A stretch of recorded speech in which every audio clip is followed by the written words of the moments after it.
Khammam to town police స్టేషన్లో ACB rides జరిగాయి. Head constable లంచం తీసుకుంటుండగా ఏసీబీ అధికారులు పట్టుబడ్డారు.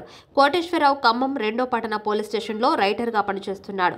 కుటుంబ ఆస్తుల వివాదంలో బూల రామారావు, విష్ణు, విజయ్ ఈ ముగ్గురిపై సిఆర్పిసి సెక్షన్ 41 కింద నోటీసు ఇవ్వడానికి కోటేశ్వరరావు హెడ్ కానిస్టేబుల్ 50,000 రూపాయలు లంచం డిమాండ్ చేశారు. అయితే 2024 జనవరి 29వ తేదీన వారిని డబ్బు తీసుకురమ్మని చెప్పగా వారు ముందుగా అనుకున్న విధంగా ఏసీబీ అధికారులకు ఈ విషయాన్ని తెలియజేశారు. పథకం ప్రకారం హెడ్ కానిస్టేబుల్ కు డబ్బులు ఇవ్వడానికి నేడు Khammam to town police station కు వచ్చారు. అయితే కానిస్టేబుల్ కు లంచం ఇచ్చే సమయంలో ఏసీబీ అధికారుల పోలీస్ స్టేషన్ కు వచ్చి రెడ్ హ్యాండెడ్ గా హెడ్ కానిస్టేబుల్ ని పట్టుకున్నారు. దీంతో అక్కడ ఉన్న వారంతా అవాక్కయ్యారు. ఇదేంటి పోలీస్ స్టేషన్ లోనే లంచం తీసుకోవడం ఏంటని సహా ఉద్యోగులు విమర్శించారు.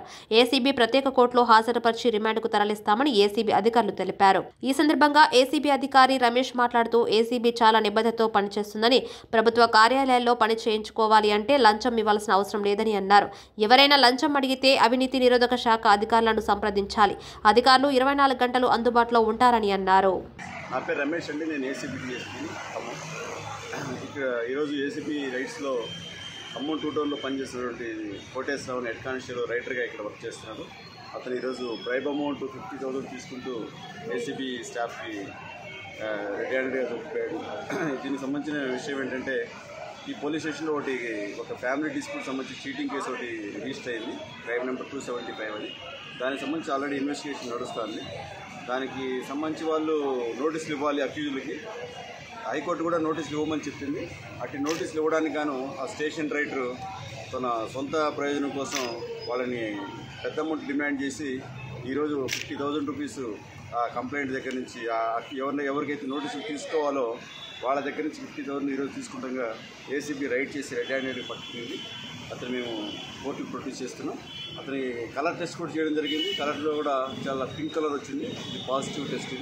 ఈ పింక్ కలర్ వస్తే సైంటిఫిక్ ఎవిడెన్స్ కూడా ప్రూవ్ అవుతుంది. అది ఇంకోటి అందరికీ రిక్వెస్ట్ ఏంటంటే, ఏ అధికారన్నా లంచం అడిగితే మీరు నిర్భయంగా ఏసీబీని అప్రోచ్ అవ్వచ్చు. ఏసీబీ చాలా ఫర్మ్గా ఉంది. మీ రెస్క్యూ ఖచ్చితంగా మీరు మా టోల్ ఫ్రీ నెంబర్ 1064 ఉంది.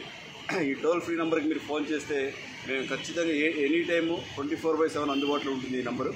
వెంటనే మీరు ఫోన్ చేసి మీ సమస్య చెప్పిన వెంటనే మీ కన్సర్న్ జిల్లా సంబంధించిన అధికారులందరూ మీ దగ్గరికి వచ్చి మీ రెస్క్యూకి ఖచ్చితంగా మా వంతు వర్క్ మేము చేస్తామని చెప్తున్నాం. ఈ టోల్ ఫ్రీ నెంబర్ మరొకసారి రిపీట్ చేస్తున్నాను, 1064. ఎవరు కూడా మీరు లంచం ఇచ్చి పని చేయించుకోవాల్సిన అవసరం లేదండి. మీరు నిర్భయంగా మాకు మీ సమాచారం కూడా మేము గోప్యంగా ఉంచుకోవాలని మరొకసారి రిక్వెస్ట్ చేస్తాను. ఓకే.